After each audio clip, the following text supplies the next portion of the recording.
أعوذ بالله من الشيطان الرجيم. بسم الله الرحمن الرحيم. الحمد لله نستعينه ونستغفره ونعوذ بالله من شرور أنفسنا. من يهد الله فلا مضل له ومن يضلله فلا هادي له. ونشهد أن لا إله إلا الله وحده لا شريك له ونشهد أن محمدًا عبده ورسوله أرسله بالحق بشيرا ونذيرا بين يدي الساعة. من يطع الله ورسوله فقد رشد ومن يعصهما فإنه لا يضر إلا نفسه ولا يضر الله شيئا. فقد قال الله تعالى في القرآن المجيد: أعوذ بالله من الشيطان الرجيم. إن الله وملائكته يصلون على النبي يا أيها الذين آمنوا صلوا عليه وسلموا تسليما. اللهم صل على محمد وعلى آل محمد كما صليت على إبراهيم وعلى آل إبراهيم إنك حميد مجيد. اللهم بارك على محمد وعلى آل محمد كما باركت على إبراهيم وعلى آل إبراهيم إنك حميد مجيد. رب اشرح لي صدري ويسر لي أمري واحلل عقدة من لساني يفقه قولي. ربي زدني علما. سبحان الله وبحمده سبحان الله العظيم. উপস্থিত সম্মানিত হাজিরান মজলিস এবং ফেসবুক লাইভের মাধ্যমে যারা আমাদের সঙ্গে যুক্ত হয়েছেন, আসসালামু আলাইকুম ওয়া রাহমাতুল্লাহি ওয়া বারাকাতুহু। মহান আল্লাহ পাকের দরবারে লক্ষ কোটি শুকরিয়া, কৃতজ্ঞতা। মহান আল্লাহ পাক আজকে আমাকে আপনাকে মাগরিবের নামাজ আদায় করার পর এই সুপ্রিম কোর্ট প্রাঙ্গণে তাফসীরুল কোরআনের মাহফিলে একত্রিত হওয়ার জন্য তৌফিক দিয়েছেন।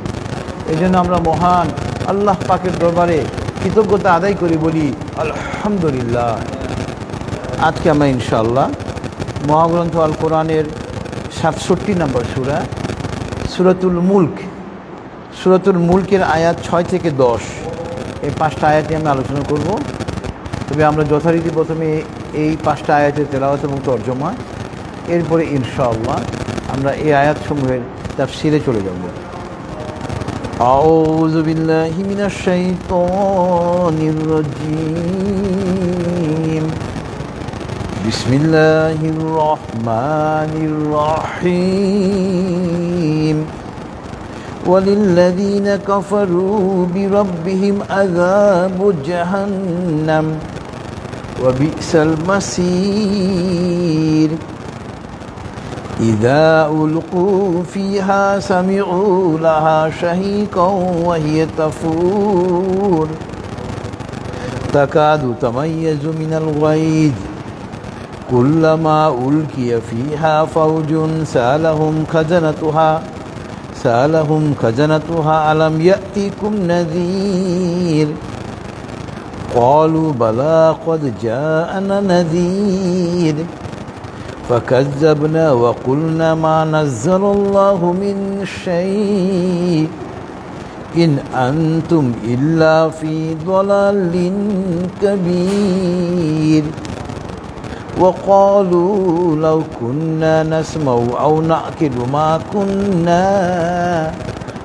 كنا في أصحاب السعير صدق الله العلي العظيم وصدق رسوله النبي الكريم ونحن على ذلك من الشاهدين سبحان الله وبحمده سبحان الله العظيم اللهم صل على محمد عبدك ورسولك বিতাড়িত শয়তান থেকে মহান আল্লাহর কাছে আশ্রয় চাচ্ছি এবং পরম করুণাময় এবং অসীম দয়ালু আল্লাহর নামে শুরু করছি ওয়ালিল্লাযীনা কাফারু বিরাব্বিহিম আযাবু জাহান্নাম আল্লাহ পাক কাফেরদের জন্য জাহান্নামের শাস্তির ব্যবস্থা করে রেখেছেন ওয়া বিসাল মাসির কত নিকৃষ্ট হলো জাহান্নাম বাসস্থান হিসেবে কত নিকৃষ্ট জাহান্নাম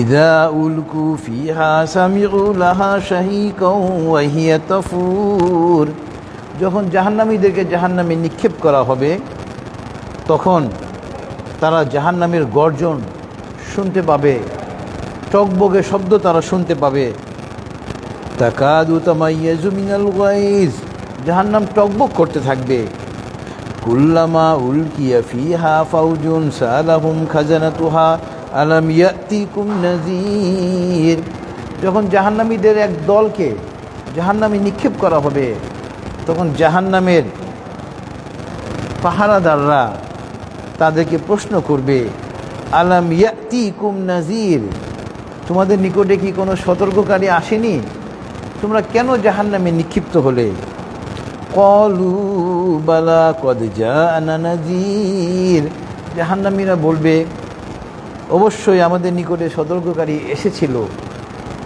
ফাকাজ্জাবনা আমরা তাদেরকে মিথ্যা প্রতিপন্ন করেছিলাম ওয়া কুলনা মা নাযালাল্লাহু মিন শাই এবং ওই সতর্ককারীকে আমরা বলেছিলাম ওয়া কুলনা আমরা বলেছিলাম যে আল্লাহ পাক আসলে কোনো কিছু নাজিল করেননি ইন আনতুম ইল্লা ফি দালালিন কাবীর আমরা ছিলাম সুস্পষ্ট গোমরাহিতে ওয়াকালু লাউ কুন্না নাসমাউ আও নাকিলু মা কুন্না ফি আসহাবিস সাঈর এবং জাহান্নামীরা আরও বলবে যদি আমরা তাদের কথা শুনতাম এবং তাদের কথা আমরা বুঝতাম তাহলে আমরা আজকে এই আগুনের অধিবাসী হতাম না মহান আল্লাহ সত্য বলেছেন এবং তার প্রেরিত নবী ও রাসূল সাল্লাল্লাহু আলাইহি ওয়াসাল্লাম সত্য বলেছেন এবং আমরা সাক্ষীগণের অন্তর্ভুক্ত মহাপবিত্র আল্লাহ যাবতীয় প্রশংসা তার জন্য মহাপবিত্র আল্লাহ তিনি মহামহিমান্বিত হে আল্লাহ আপনি আপনার বান্দা এবং রাসূল হযরত মুহাম্মদ সাল্লাল্লাহু আলাইহি ওয়াসাল্লামের উপর রহমত বর্ষণ করুন এটা হলো সূরাতুল মুলকের আয়াত 6 থেকে 10-এর তেলাওয়াত এবং তরজমা আপনার আল্লাহ পাক এমন কোনো জাতি নেই যার নিকটে আল্লাহ পাক তাওহীদের দাওয়াত প্রেরণ করেননি ইসলামের মূল শিক্ষা হলো তাওহীদ মা আত-তাওহীদু তাওহীদ কি আত-তাওহীদু ঈমানুন বিইলাহি ওয়াহিদ তাওহীদ হলো একমাত্র সৃষ্টিকর্তা আল্লাহর উপরে ঈমান আনা এবং আল্লাহ পাক এই আয়াতের তাফসীরের সাথে প্রাসঙ্গিক প্রথম আয়াত হলো সূরাতুল আম্বিয়ার আয়াত নম্বর 25 সূরাতুল আম্বিয়ার আয়াত নম্বর 25-এ মহান আল্লাহ পাক বলতেছেন ওয়ামা আরসালনা মিন ক্বাবলিকা মির রাসূলিন ইল্লা নুহি ইলাইহি আন্নাহু লা ইলাহা ইল্লা আনা ফা'বুদুন এমন কোনো জাতি নেই পূর্বে আমি যত নবী রাসূল পয়গম্বর প্রেরণ করেছি প্রত্যেককে আমি এই শিক্ষা দেওয়ার জন্য বলেছি মানুষকে যে তোমরা কি বলো লা ইলাহা ইল্লা আনা মানে এখানে আমি মানে আল্লাহ পাক বলতেছেন লা ইলাহা ইল্লাল্লাহ আল্লাহ ছাড়া কোনো মাবুদ নেই এই শিক্ষা ব্যতীত অন্য কোনো শিক্ষা দেওয়ার জন্য আমি কোনো নবী রাসূল পয়গম্বর প্রেরণ করিনি। অর্থাৎ যত নবী রাসূল পয়গম্বরকে আমি প্রেরণ করেছি প্রত্যেকে তাওহীদের দাওয়াত দিয়েছে মানুষকে। এবং তাওহীদের মর্ম কথা হলো আল্লাহ পাক এক, তার কোনো শরিক নেই, তার কোনো অংশীদার নেই, তার কোনো পুত্র সন্তান নেই, তার কোনো কন্যা সন্তান নেই, তার কোনো স্ত্রী নেই, তার কোনো সহযোগী নেই, তিনি এক এবং অদ্বিতীয়। এই তাওহীদের দাওয়াত দেওয়ার জন্যই আমি দুনিয়াতে যত নবী রাসূল পয়গম্বর প্রেরণ করেছিলাম প্রত্যেককে আমি এই দাওয়াত দেওয়ার জন্যই বলেছি। এবং জান্নাতে যাওয়ার পূর্ব শর্ত হলো, প্রি কন্ডিশন, পূর্ব শর্ত হলো আল্লাহ পাকের উপরে ঈমান আনতে হবে, তাওহীদের উপরে ঈমান আনতে হবে। তাওহীদের উপরে যদি কেউ ঈমান না আনে সে যতই ভালো কাজ করুক না কেন মৃত্যুর হতে তার দেরি হবে, কিন্তু জাহান্নামে নিক্ষিপ্ত হতে তার দেরি হবে না, তার জান্নাতে যাওয়ার কোনো সুযোগ নেই। একজন খ্রিস্টান তারা শিরক করতেছে, আল্লাহর সঙ্গে অংশীদার স্থাপন করতেছে, হযরত ঈসা ইবনে মারিয়াম আলাইহিস সালামকে নিয়ে তারা বাড়াবাড়ি করতেছে। খ্রিস্টানরা ঈসা ইবনে মারিয়ামকে একটা অংশ, খ্রিস্টানদের একটা অংশ ঈসা ইবনে মারিয়ামকে আল্লাহর পুত্র সাব্যস্ত করতেছে, নাউজুবিল্লাহি মিন যালিক। আর একটা অংশ বলে ঈসা ইবনে মারিয়াম নিজেই আল্লাহ, নাউজুবিল্লাহি মিন যালিক। খ্রিস্টানরা এই শিরক করার কারণে তাওহীদ থেকে তারা বিচ্যুত হয়ে গিয়েছে। এবার আমরা চলে আসি ইহুদি, বনি ইসরাইল, তারা হযরত উযাইর আলাইহিস সালামকে আল্লাহর পুত্র সাব্যস্ত করে, নাউজুবিল্লাহি মিন যালিক। এবার চলে আসি হিন্দু, তাদের তো দেবদেবীর শুরু আছে শেষ নেই, তারা নিজেরাই বলে তাদের নাকি দেবতার সংখ্যা ৩৩ কোটি, নাউজুবিল্লাহি মিন যালিক। এবার আপনি বুদ্ধিস্ট, তারা গৌতম বুদ্ধের পূজা করে। অর্থাৎ মুসলমান ব্যতীত যে ধর্মের হোক না কেন তারা মৃত্যুবরণ করতে দেরি হবে, জাহান্নামে নিক্ষিপ্ত হতে দেরি হবে না, তাদের জান্নাতে যাওয়ার জন্য কোনো সুযোগ নেই, তারা দুনিয়াতে যতই ভালো কাজ করুক না কেন। এবং আল্লাহ পাক, এটা আমার কথা না, এটা মহান আল্লাহ পাকের কথা, সূরাতুল মায়েদা আয়াত নাম্বার ৭২। একটা হাদিসও আমি পেশ করবো এটা সমর্থনে। সূরাতুল মায়েদা আয়াত নাম্বার ৭২ আল্লাহ পাক বলতেছেন, ইন্নাহু মান ইউশরিক বিল্লাহি ফাকাদ হাররামাল্লাহু আলাইহিল জান্নাহ ওয়া মাওয়াহুন নার ওয়া মা লিয-যালিমিনা মিন আনসার। ইন্নাহু মান ইউশরিক বিল্লাহ, যে ব্যক্তি আল্লাহর সঙ্গে শরীক স্থাপন করলো, ফাকাদ হাররামাল্লাহু আলাইহিল জান্নাহ, আল্লাহ পাক তার জন্য জান্নাতকে হারাম করে দিয়েছেন, নিষিদ্ধ। ওয়া মাওয়াহুন নার, এবং তারা হবে আগুনের অধিবাসী। ওয়া মা লিয-যালিমিনা মিন আনসার, এবং তারা সেখানে কোনো সাহায্যকারী পাবে না। একজন মুসলমান মাত্রই আমাদেরকে এই বিশ্বাস স্থাপন করতে হবে যে আমাদের সৃষ্টিকর্তা আল্লাহ পাক তিনি এক এবং অদ্বিতীয়, তার কোনো শরিক নেই, তার কোনো স্ত্রী নেই, তার পুত্র নেই, তার কন্যা নেই, তার কোনো অংশীদার নেই। আমরা মানুষ জন্মগ্রহণ করেছি, একদিন আমাদের মৃত্যু হবে। আল্লাহ পাক জন্ম নেওয়ার দোষ থেকে মুক্ত, মৃত্যুবরণ করার দোষ থেকে আল্লাহ পাক মুক্ত। আমরা ক্ষুধা পেলে খাবার গ্রহণ করি, খাবার খাওয়ার দোষ থেকে আল্লাহ পাক মুক্ত। পিপাসা পেলে আমরা পানীয় পান করি, আল্লাহ পাক এই পানীয় পান করার দোষ থেকে মুক্ত। আমাদের যে মানবীয় যে জৈবিক চাহিদা, এই জৈবিক চাহিদার দোষ থেকে আল্লাহ পাক মুক্ত। তো সুতরাং একজন খাঁটি মুমিন হতে হলে তাওহীদবাদী মুসলমান হতে হবে।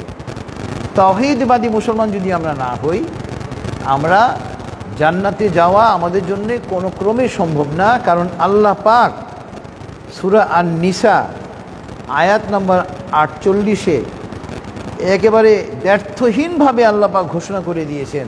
সূরা আন-নিসা আয়াত নম্বর ৪৮, ইন্নাল্লাহা লা ইয়াগফিরু আন ইউশরাকা বিহি ওয়া ইয়াগফিরু মা দুনা যালিকা লিমান ইয়াশা ওয়া মান ইউশরিক বিল্লাহি ফাকাদ ইফতারা ইসমান আযীমা। সূরাতুন নিসা আয়াত 48, নিশ্চয় আল্লাহ পাক তার সঙ্গে শিরক করাকে ক্ষমা করবেন না, এছাড়া যে কোনো গুনাহ উনি ইচ্ছা করলে ক্ষমা করে দিতে পারেন। যে ব্যক্তি আল্লাহর সঙ্গে কাউকে শরীক স্থাপন করলো সে নিজেকে মহা পাপে জর্জরিত করল। সূরাতুন নিসা আয়াত নাম্বার 48। একই কথা, প্রায় একই কথা সূরাতুন নিসা আয়াত 116-তে মহান আল্লাহ পাক বলেছেন। আল্লাহ পাক 116-তে বলতেছেন, ইন্নাল্লাহা লা ইয়াগফিরু আন ইউশরাকা বিহি ওয়া ইয়াগফিরু মা দুনা যালিকা লিমান ইয়াশা ওয়া মান ইউশরিক বিল্লাহি ফাকাদ দাল্লা দালালাম বাঈদা। নিশ্চয় আল্লাহ পাক তার সঙ্গে শরীক করাকে ক্ষমা করবেন না, যে কোনো গুনাহ আল্লাহ পাক ইচ্ছা করলে ক্ষমা করে দিবেন। ওয়া মান ইউশরিক বিল্লাহি, যে ব্যক্তি আল্লাহর সঙ্গে শরীক স্থাপন করলো, ফাকাদ দাল্লা দালালাম বাঈদা, যে ব্যক্তি আল্লাহর সঙ্গে শরীক স্থাপন করলো সে নিজেকে কি করলো? সুদূর বিভ্রান্তিতে নিজেকে নিপতিত করলো। সুতরাং আমল আমরা কে কতটুকু করতে পারি একমাত্র আল্লাহ পাক জানেন। আমল অতি অল্পই হোক, কিন্তু আমাদের ঈমান হতে হবে খাঁটি। ঈমান এমন খাঁটি হতে হবে যে আল্লাহর সঙ্গে কাউকে শরীক স্থাপন করা যাবে না। এখন আমরা চলে আসি আল্লাহর সঙ্গে শরীক স্থাপন করা। খ্রিস্টানরা শরীক স্থাপন করতেছে, ঈসা ইবনে মারিয়ামকে নিয়ে তারা বাড়াবাড়ি করতেছে। ইহুদিরাও শরীক স্থাপন করতেছে, আল্লাহর সঙ্গে হযরত ওজাইর আলাইহিস সালামকে আল্লাহর পুত্র সাব্যস্ত করতেছে। হিন্দুদের তো দেবদেবীর কোনো অভাবই নেই, 33 কোটি দেবতা, নাউজুবিল্লাহি মিন যালিক। গৌতম ইহুদিরা হযরত ওজাইর আলাইহিস সালামকে আল্লাহর পুত্র সাব্যস্ত করে, নাউজুবিল্লাহি মিন যালিক। এবার আপনার বুদ্ধিস্ট, তারা গৌতম বুদ্ধকে নিয়ে তারা বাড়াবাড়ি করে, গৌতম বুদ্ধের পূজা করে তারাই তৌহিদ থেকে বিচ্যুত হয়ে গিয়েছে। তো এরা তো হলো ডাইরেক্ট কুফরি করেছে। কিন্তু সবচাইতে প্রথমে কুফরি কে করেছিল? ইবলিস শয়তান। ইবলিস শয়তান কুফরি করেছিল। ইবলিস শয়তান কোনো দেবদেবীর পূজা করেনি। ইবলিস শয়তান কি করেছিল? আল্লাহ পাক ইবলিসকে নির্দেশনা দিয়েছিলেন, তুমি আদমকে সেজদা করো। সে আদম আলাইহিস সালামকে সেজদা করলো না। কেন? ও বলল আমি আগুনের তৈরি, আগুনের ধর্ম হলো উপর দিকে যাওয়া। আর আদম তো ওই তুচ্ছ তাচ্ছিল্য মাটির তৈরি, মাটি তো নিচে পড়ে থাকে, আমি কেন তাকে পূজা করব, তাকে সেজদা করব? কিন্তু সে এটা বুঝে নেয় যে আমাকে আল্লাহ পাক নির্দেশনা দিয়েছে, আমি আল্লাহর নির্দেশটা পালন করব। এই আল্লাহর নির্দেশটা সে অমান্য করে হযরত আদম আলাইহিস সালামকে সেজদা না করে সে কিন্তু কুফরি করবে। তো এখন আমি একজন সরকারি কর্মকর্তা, আমি ঘুষ ছাড়া কোনো ফাইলে সিগনেচার দিই না, আমি ঘুষ খাই, আমি কুফরি করতেছি। আমি একজন সুদের ব্যবসায়ী, আমি সুদ খাই, আমি কুফরি করতেছি। আমি ক্ষমতাবান একজন ব্যক্তি, সমাজে নিরীহ মানুষের সম্পদ আমি জবরদখল করে নিয়ে নিই, আমি কুফরি করতেছি। আমি মিথ্যা কথা বলতেছি, আমি কুফরি করতেছি। সুতরাং কুফরির একেবারে সহজ ব্যাখ্যা হলো আল্লাহ পাকের কোনো আদেশের অমান্য করা।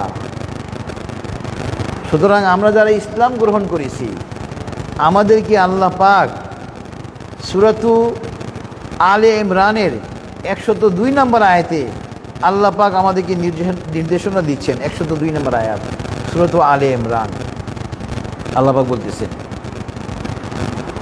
ইয়া আইয়ুহাল্লাযীনা আমানুত্তাকুল্লাহা হাক্কা তুকাতিহি ওয়ালা তামুতুন্না ইল্লা ওয়া আনতুম মুসলিমুন। আয়াতটা খুবই লক্ষণীয়। আমি বলতেছি, একজনকে আমি ডাকতেছি, আয় আব্দুল রহিম। আব্দুল রহিম মানে কি? আল্লাহর গোলাম, মুসলমান। আল্লাহ পাক এখানে সম্বোধন করতেছেন কাদেরকে? ইয়া আইয়ুহাল্লাযীনা আমানু, হে ঈমানদাররা, মুমিনদেরকে। এর মুমিনরা হলো মুসলিম হওয়ার পরের স্টেজ, হায়ার স্টেজ। এক হলো আমি ঈমান এনেছি, আমি ঈমান আনার পরে ভালো আমল করে মুমিন হয়েছি। আল্লাহু আকবার। এই মুমিনদেরকে আল্লাহ পাক সম্বোধন করে বলতেছেন, ইয়া আইয়ুহাল্লাযীনা আমানুত্তাকুল্লাহা হাক্কা তুকাতিহি, হে মুমিনরা, হে মুমিনরা, তোমরা আল্লাহকে ভয় করো। এবং কেমন ভয় করো? যথাযথভাবে ভয় করো, যেরকম ভয় করা উচিত। ওয়ালা তামুতুন্না ইল্লা ওয়া আনতুম মুসলিমুন, এবং তোমরা মুসলমান না হয়ে মৃত্যুবরণ করো না। দেখেন বাক্যটা কত লক্ষণীয়, যে আল্লাহ পাক মুমিনদেরকে বলতেছেন যে হে মুমিনরা, ওয়ালা তামুতুন্না ইল্লা ওয়া আনতুম মুসলিমুন, তোমরা মুসলমান না হয়ে মৃত্যুবরণ করো না। তার মানে কি? আমরা ঈমান আনয়নের পরে এমন কাজকর্ম করে ফেলতেছি যে আমরা ইসলাম থেকে খারিজ হয়ে যাচ্ছি। নাউজুবিল্লাহি মিন যালিক। এবং এটা হচ্ছে কিভাবে জানেন?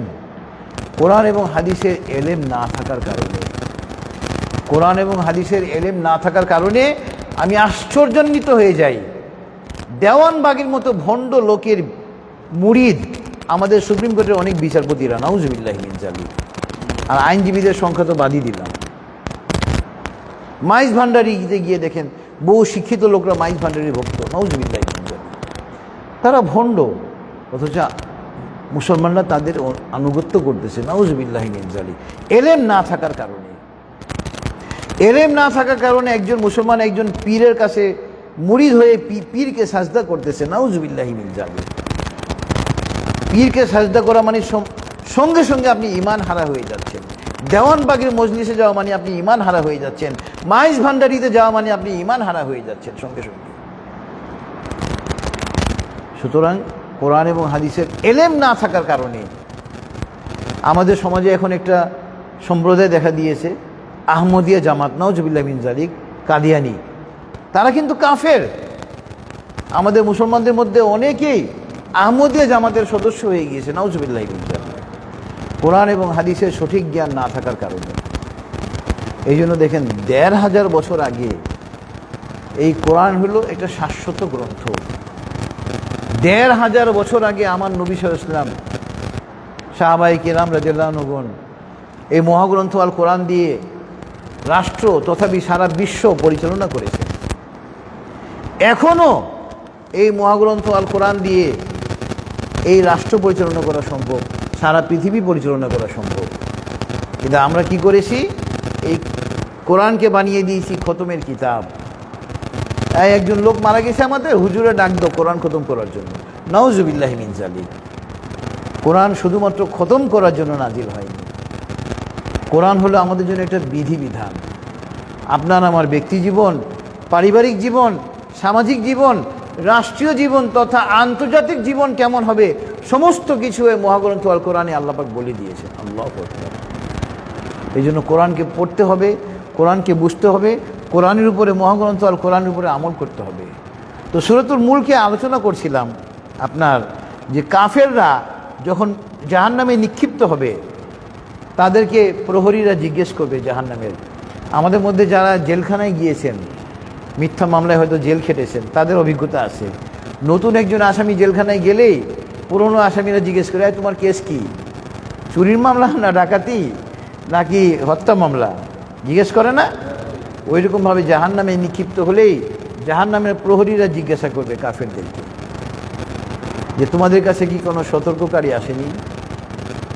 তারা বলেছে সূরা মুলকে আসছে যে হ্যাঁ এসেছিল, কিন্তু আমরা তাদেরকে মিথ্যা প্রতিপন্ন করেছিলাম।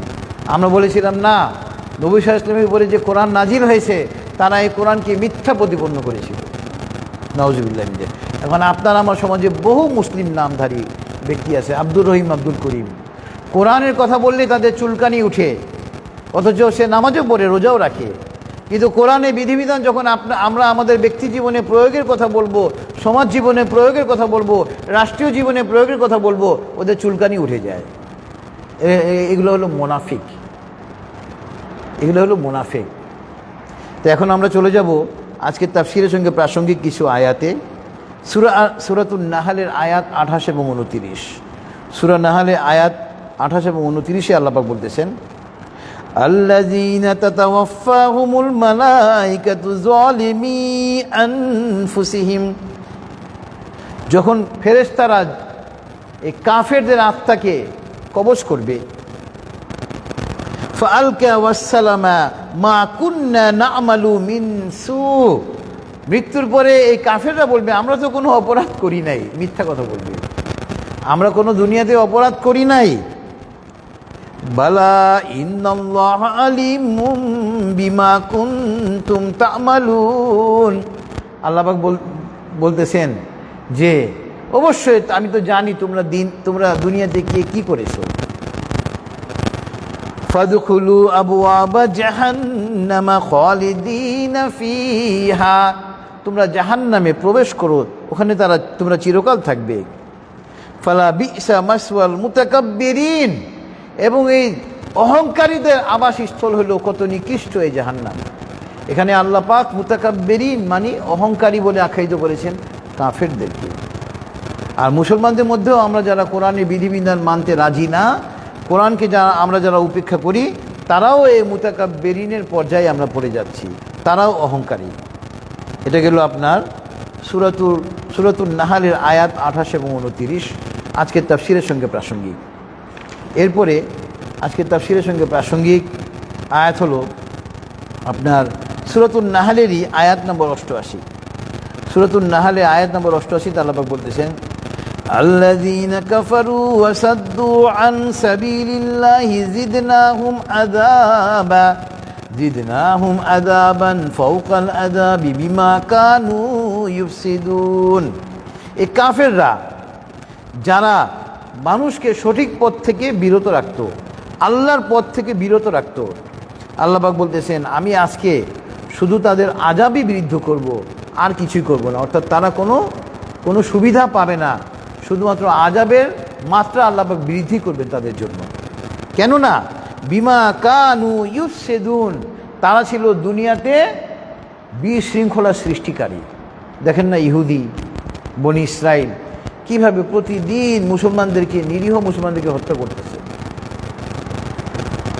কাফেরদের এই এবং খ্রিস্টানরা, একমাত্র খ্রিস্টান রাষ্ট্রকে মার্কিন যুক্তরাষ্ট্র তাকে সমর্থন করতেছে, অন্যান্য কাফের রাষ্ট্ররা তাকে সমর্থন করে।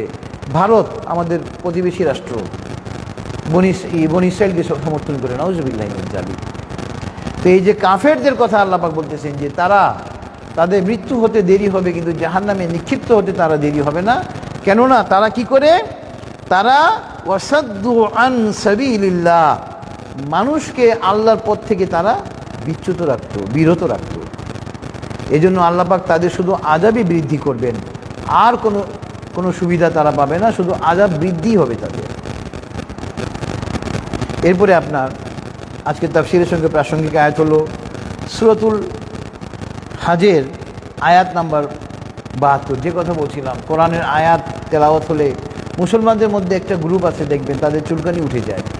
আল্লাহ পাক এখানে বলতেছেন সূরাতুল হাজে আয়াত নাম্বার 72, وَإِذَا تُتْلَى عَلَيْهِمْ آيَاتُنَا بَيِّنَاتٍ تَعْرِفُ فِي وُجُوهِ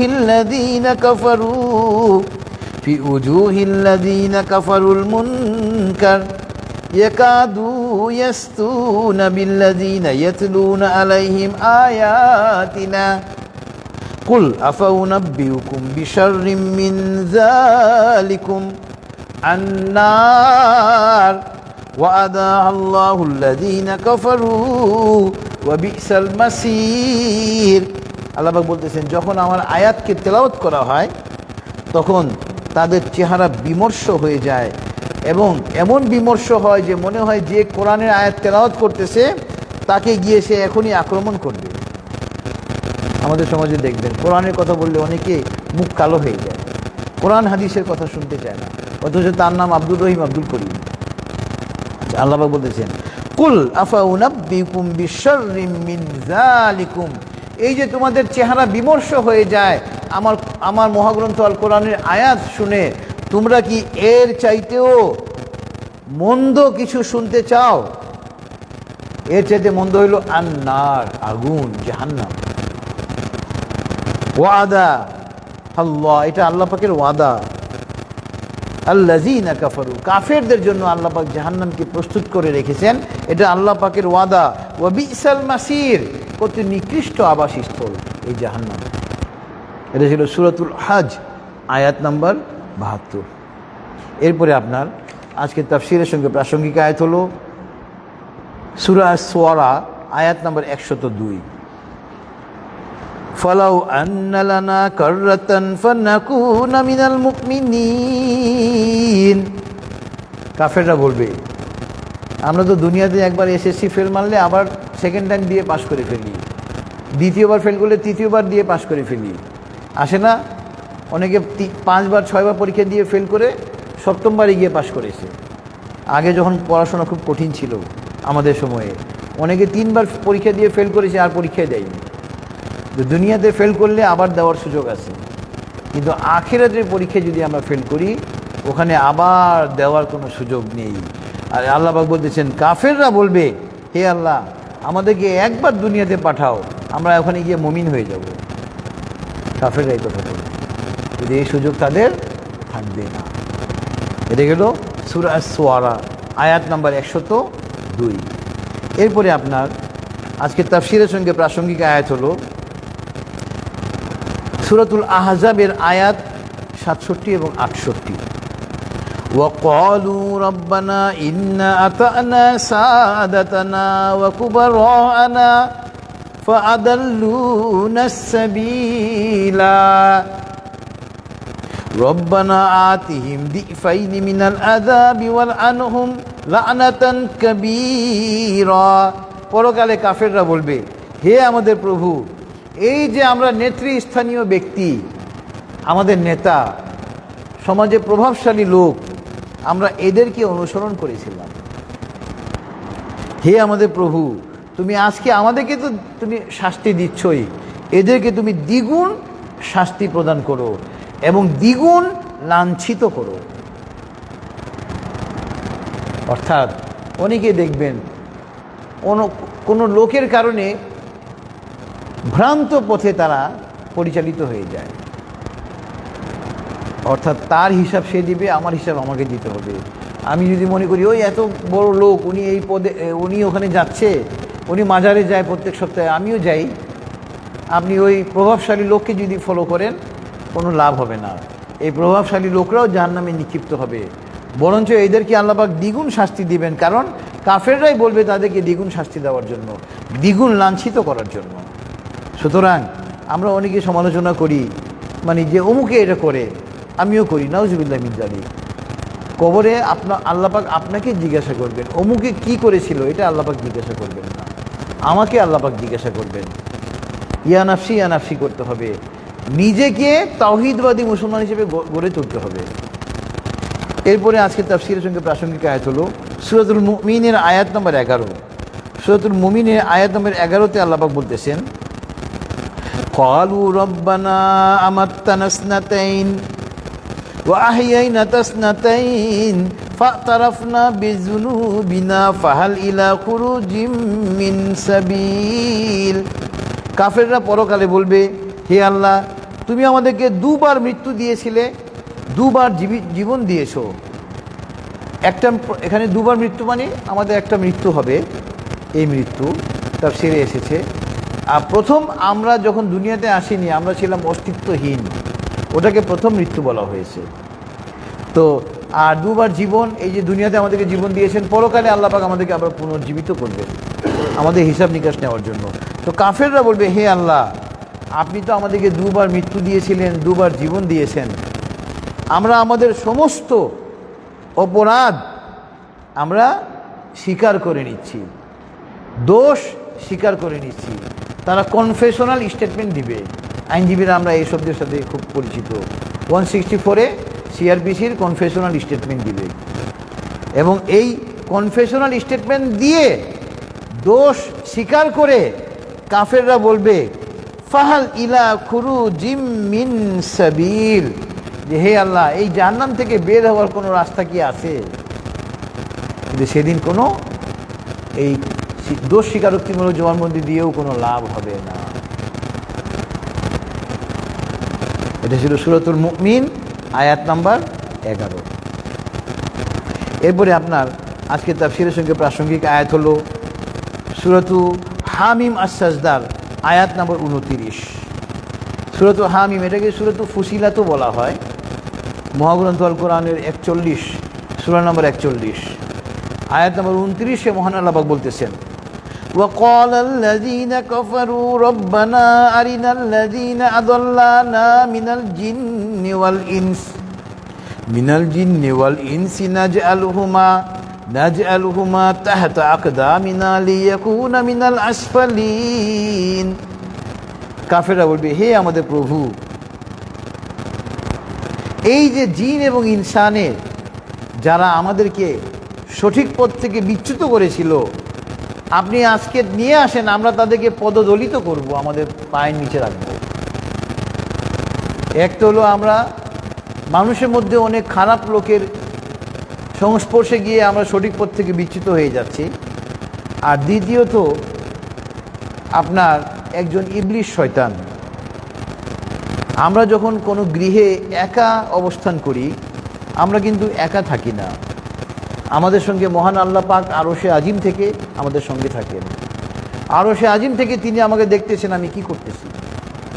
তো দ্বিতীয় জন আল্লাহ পাক আছেন, আমি একজন, দ্বিতীয় জন আল্লাহ পাক কিরামান কাতিবিন।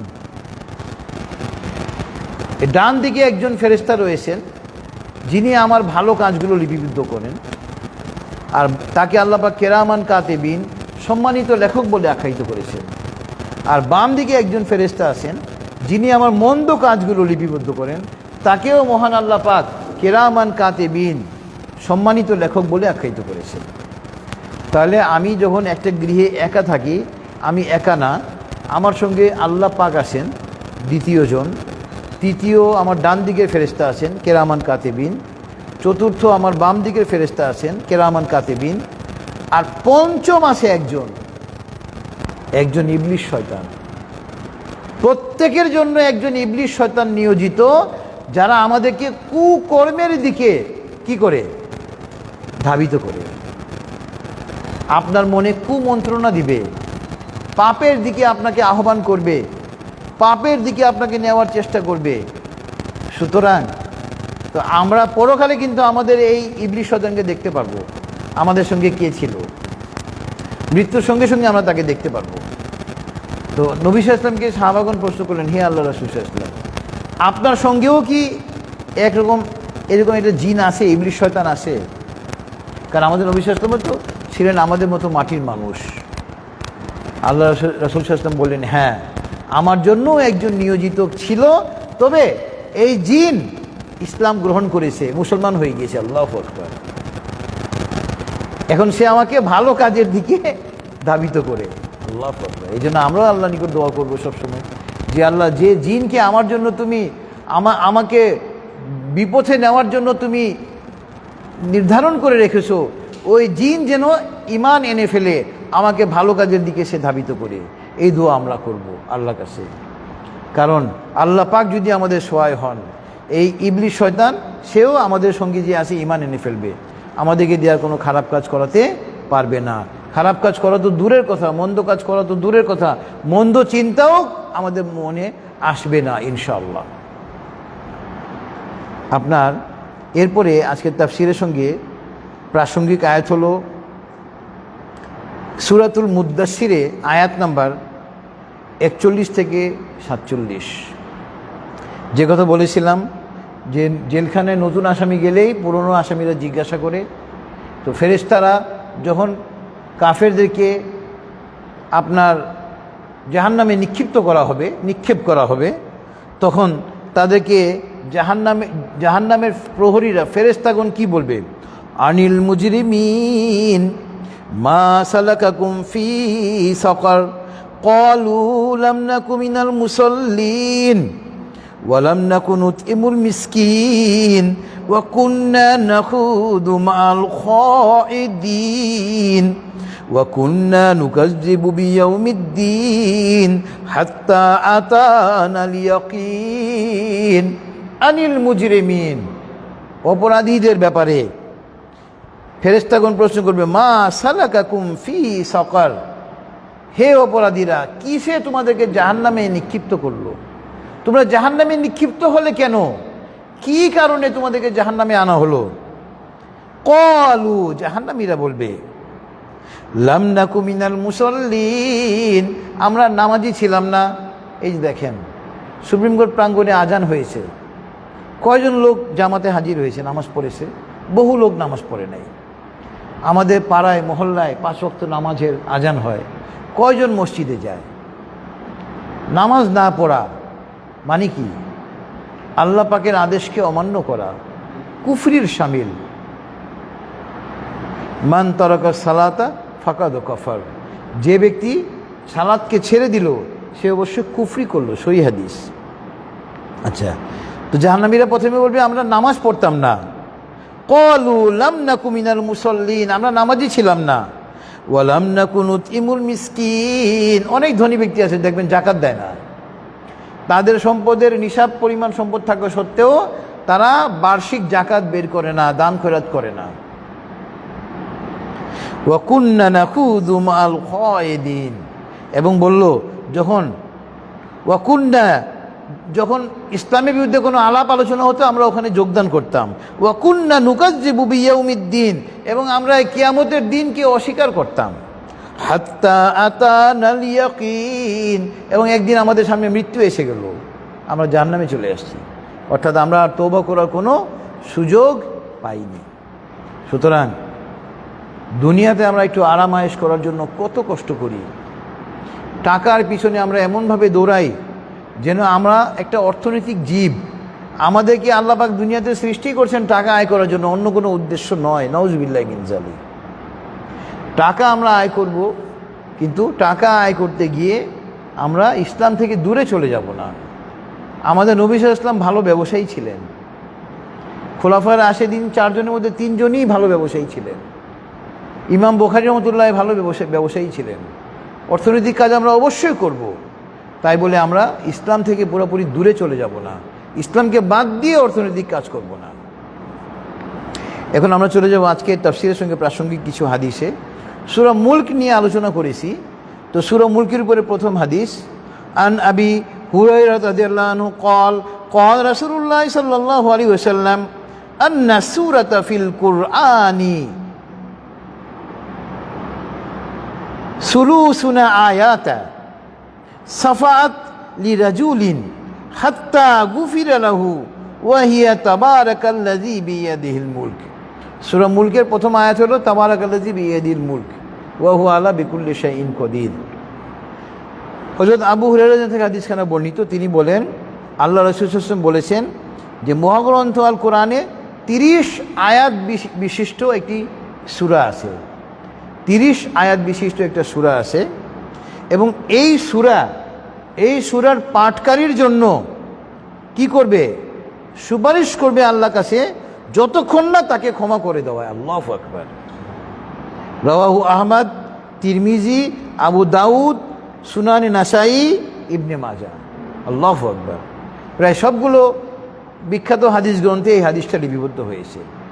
তো সূরাতুল মুলক তেলাওয়াত করলে অনেক ফজিলত।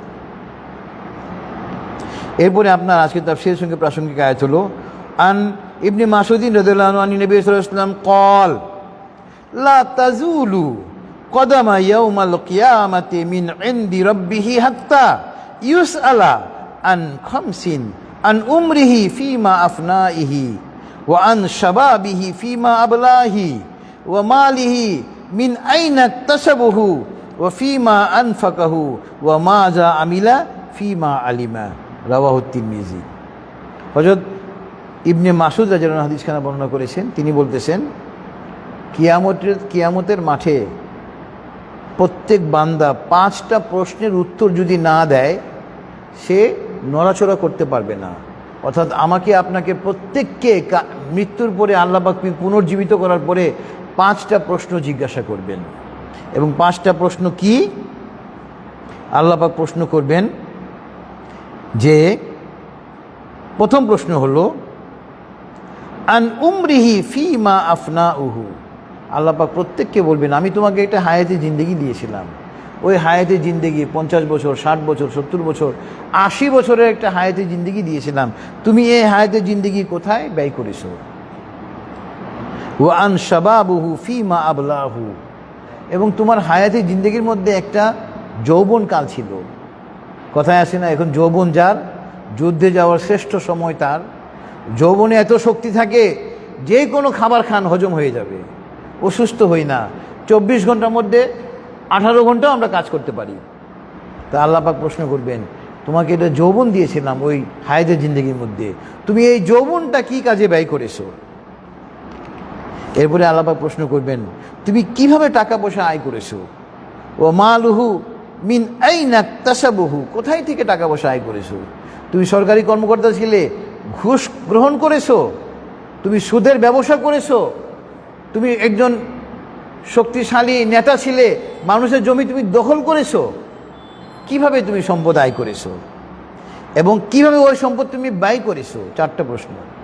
পঞ্চম প্রশ্ন হবে, ওয়া মাজা আমিলা ফিমা আলিমা, তুমি কোরআন এবং হাদিসের কতটুকু জ্ঞান অর্জন করেছো এবং তার উপরে আমল করেছো।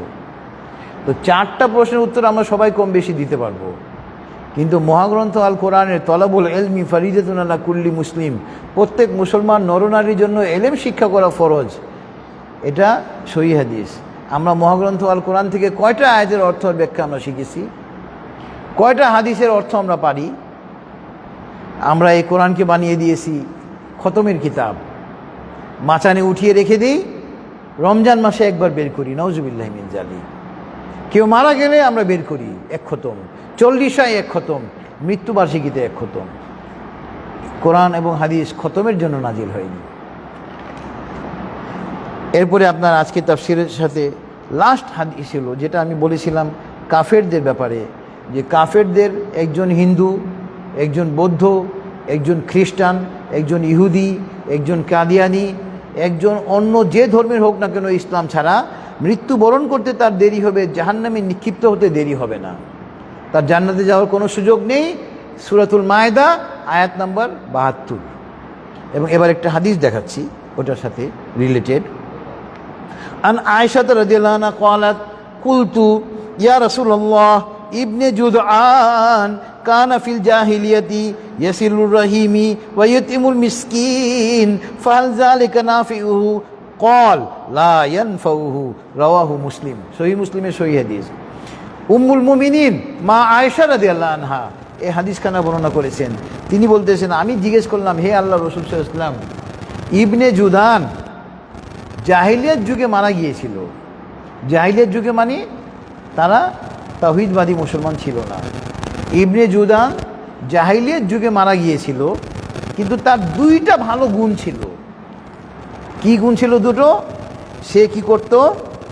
আত্মীয় স্বজনদের সঙ্গে সুসম্পর্ক বজায় রেখেছিল, আত্মীয় স্বজনকে অনেক সহায়তা করত, আর দ্বিতীয়ত গরিব মিসকিন গরিবদেরকে সে খাবার খাওয়াতো। কিন্তু সে কাফের অবস্থায় মারা গিয়েছে। তার এই যে 2টা ভালো কাজ, এই 2টা ভালো কাজ কি তার কোনো উপকারে আসবে? আল্লাহ রাসূল সাল্লাল্লাহু আলাইহি ওয়াসাল্লাম উত্তর দিলেন, লা ইয়ানফাউহু, কোনোই উপকারে আসবে না। সুতরাং এই তাফসীরুল কোরআন মাহফিল থেকে সারা বিশ্বের কাফেরদেরকে আমি আহ্বান জানাবো, আপনারা অতি শীঘ্রই ইসলামের ছায়াতলে আশ্রয় গ্রহণ করেন, তাওহীদের ছায়াতলে আশ্রয় গ্রহণ করেন। আপনারা যদি ইসলাম গ্রহণ না করে মৃত্যুবরণ করেন, আপনাদের জান্নাতে যাওয়ার কোনো সুযোগ নেই। তো আলহামদুলিল্লাহ। আর আমরা যারা মুসলমান, আমরা যারা ইসলাম গ্রহণ করেছি, আমাদেরকে খেয়াল রাখতে হবে আমরা যেন তাওহীদ বিরোধী কাজ করে আমাদের ঈমানকে নষ্ট না করি। এবং তাওহীদ বিরোধী কাজ কখন হবে না? যখন মহাগ্রন্থ আল কোরআন এবং হাদিসের জ্ঞান আমাদের ভিতরে আসবে। কোরআন হাদিসের জ্ঞান তো এখন আমাদের মাঝে নেই। আমরা এটাকে মনে করি হুজুরদের লাইন, নাউজুবিল্লাহি মিন যালিক। আপনি একজন ডাক্তার, আপনাকেও কোরআন হাদিস পড়তে হবে, বুঝতে হবে। আপনি একজন সুপ্রিম কোর্টের আইনজীবী, আপনাকেও কোরআন হাদিস পড়তে হবে, বুঝতে হবে। আপনি একজন সুপ্রিম কোর্টের বিচারপতি, আপনাকেও কোরআন হাদিস পড়তে হবে, বুঝতে হবে। আপনি নিম্ন আদালতের একজন বিচারক, আপনাকে এটা বুঝতে হবে। আপনি সরকারি কর্মকর্তা যেই কেউ হন না কেন, আপনাকেও মহাগ্রন্থ আল কোরআনের জ্ঞান অর্জন করে তার উপরে যথাসম্ভব আমল করার জন্য চেষ্টা করতে হবে। তাহলে আমরা আল্লাহ পাকের যে 5ম প্রশ্ন, ওই প্রশ্নের উত্তর আমরা কিছুটা দিতে পারবো। আলহামদুলিল্লাহ, যেটুকু আলোচনা হলো আল্লাহ পাক তার ভুল ভ্রান্তি ক্ষমা করে তা কবুল করুন, আমাদেরকে তার উপরে আমল করার তৌফিক দান করুন। তো ইনশাআল্লাহ দোয়া হবে, আমরা সবাই একবার দরুদ ইব্রাহিম পড়ি। আল্লাহুম্মা সাল্লি আলা মুহাম্মাদ ওয়া আলা আলি মুহাম্মাদ কামা সাল্লাইতা আলা ইব্রাহিম ওয়া আলা আলি ইব্রাহিম ইন্নাকা হামিদুম মাজিদ। আল্লাহুম্মা বারিক আলা মুহাম্মাদ ওয়া আলা আলি মুহাম্মাদ কামা বারাকতা আলা ইব্রাহিম ওয়া আলা আলি ইব্রাহিম ইন্নাকা হামিদুম মাজিদ। আল্লাহুম্মা আমিন। ربنا تقبل منا إنك أنت السميع العليم. اللهم اغفر لحينا وميتنا وشاهدنا وغائبنا وصغيرنا وكبيرنا وذكرنا وأنثانا. اللهم من أحييته منا فأحيه على الإسلام، ومن توفيته منا فتوفه على الإيمان. ربنا ظلمنا أنفسنا وإن لم تغفر لنا وترحمنا لنكونن من الخاسرين. ربنا آتنا في الدنيا حسنة وفي الآخرة حسنة وقنا عذاب النار. رب ارحمهما كما ربياني صغيرا. رب هب لي من الصالحين. رب زدني علما. أستغفر الله. اللهم إني أسألك الهدى والتقى والعفاف والغنى. হে আল্লাহ, এই সুপ্রিম কোর্ট প্রাঙ্গণে মওলা আমরা তোমার কিছু বান্দাবান্দি মওলা, এই তাফসীর কোরআন মাহফিলে আমরা একত্রিত হয়েছি মওলা। তোমার মহাগ্রন্থ আল কোরআন থেকে, তোমার হাবিবের হাদিস থেকে আলোচনা হয়েছে মওলা।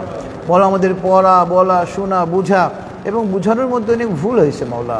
মওলা তুমি তো ক্ষমাশীল, তুমি আমাদের ভুলভ্রান্তি ক্ষমা করে আমাদের এই আমলকে তুমি কবুল করে নাও মওলা। আমাদেরকে আরবি ভাষা, বাংলা ভাষা, ইংরেজি ভাষার উপরে অগাধ পারদর্শিতা দান করো মওলা, যাতে করে সারা বিশ্বে তোমার কালামে পাকের বাণীকে আমরা ছড়িয়ে দিতে পারি মওলা। তুমি আমাদেরকে সেই তৌফিক দান করো মওলা। মওলা আমাদের মধ্যে যারা অসুস্থ মওলা তাদেরকে তুমি পুরোপুরিভাবে সুস্থতা দান করো মওলা। যারা অভাবগ্রস্ত মওলা তাদের অভাবকে তুমি দূর করে দাও মওলা। যারা ঋণগ্রস্ত মওলা তাদেরকে তুমি ঋণ পরিশোধ করে তৌফিক দান করো মওলা। মওলা এই দেশের বেশিরভাগ লোক গরিব মওলা। মওলা তাদের পরিবারের অভিভাবকরা সকালবেলা খালি হাতে রিজিকের তালাশে বের হয় মওলা। মওলা তাদের পরিবারের অন্যান্য সদস্য তাদের দিকে চেয়ে থাকে মওলা। মওলা এই দেশের কোনো লোক যেন কোনো দিন খালি হাতে ঘরে না ফিরে মওলা, তুই সেই তৌফিক দান করো মওলা। মওলা আমাদের প্রত্যেককে প্রতিদিন পর্যাপ্ত পরিমাণে হালাল রিজিক নিয়ে ঘরে প্রবেশ করেন তৌফিক দান করো মওলা। মওলা তুমি তো অমুখাপেক্ষী মওলা, আমরা কেবল তোমার মুখাপেক্ষী মওলা। তুমি ছাড়া পৃথিবীর কোনো ব্যক্তির কাছে, কোনো সংস্থার কাছে আমাদের মুখাপেক্ষী করো না মওলা। আমাদের সকল নেক হাজত তুমি গায়বী সাহায্যে পূর্ণ করে দাও মওলা। মওলা Bangladesh, Bharat, Pakistan, Syria, Lebanon, Iran, Iraq, ফিলিস্তিন, আফ্রিকা, সারা বিশ্বের মুসলমানরা যেখানে কাফের এবং মুনাফিকদের সাথে দ্বন্দ্বে লিপ্ত আছে মওলা, মওলা তুমি আসমান থেকে ফেরেশতা অবতীর্ণ করে মুসলমানদেরকে সাহায্য করো মওলা। কাফের এবং মুনাফিককে তুমি পরাজিত করো মওলা। মওলা আমরা যারা হাত ধরেছি মওলা, আমরা আমাদের জীবনের জানা অজানা ইচ্ছা অনিচ্ছায় করা সমস্ত গুনাহ নিয়ে তোমার দরবারে তওবা করতেছি মওলা। তুমি আমাদের তওবাকে কবুল করে নাও মওলা। মওলা আমাদের গুনাহসমূহকে তুমি নেকির দ্বারা ভরপুর করে দাও মওলা। মওলা আমাদের মধ্যে যাতে মাতা পিতা, নানা নানি, দাদা দাদি, আত্মীয়স্বজন, শ্বশুর শাশুড়ি, মা বাবা, ভাই বোন, অনেক আইনজীবী ভাই এবং বোনেরা মৃত্যুবরণ করেছে মওলা। বিচারপতিরা মৃত্যুবরণ করেছে মওলা। আইনজীবী সহকারীরা মৃত্যুবরণ করেছে মওলা। সুপ্রিম কোর্টের অনেক কর্মচারীরা মৃত্যুবরণ করেছে মওলা। মওলা তাদের সকলের কবরের আযাব তুমি কিয়ামত পর্যন্ত মাফ করে তাদের জন্য তুমি জান্নাতুল ফেরদাউসের ফয়সালা করে দাও মওলা। মওলা তাদেরকে বিনা বিচারে, বিনা হিসাবে তুমি জান্নাতে নিয়ে নাও মওলা। মওলা আমরা যারা হাত হয়েছি মওলা আমাদেরকেও বিনা হিসাবে জান্নাতে নাও মওলা। আমরা হিসাব দিতে পারবো না মওলা। মওলা আমাদের জন্য যা যা কল্যাণ কর মওলা, অথচ আমরা চাইনি, সমস্ত কিছু আমাদেরকে দিয়ে দাও মওলা। মওলা তোমার হাবিব তোমার কাছে যে সমস্ত কল্যাণ চাইতেন আমরাও তোমার কাছে ওই সমস্ত কল্যাণ চাই। তোমার হাবিব তোমার কাছে যে সমস্ত অকল্যাণ থেকে পানাহ চাইতেন আমরাও ওই সমস্ত অকল্যাণ থেকে পানাহ চাই মওলা। মওলা মহাগ্রন্থ আল কোরআনের উসিলায় আমাদের দোয়াকে কবুল করে নাও মওলা। وصلى الله تعالى على خير خلقه محمد وعلى آله وأصحابه أجمعين. سبحان ربك رب العزة عما يصفون وسلام على المرسلين والحمد لله رب العالمين. السلام عليكم ورحمة الله.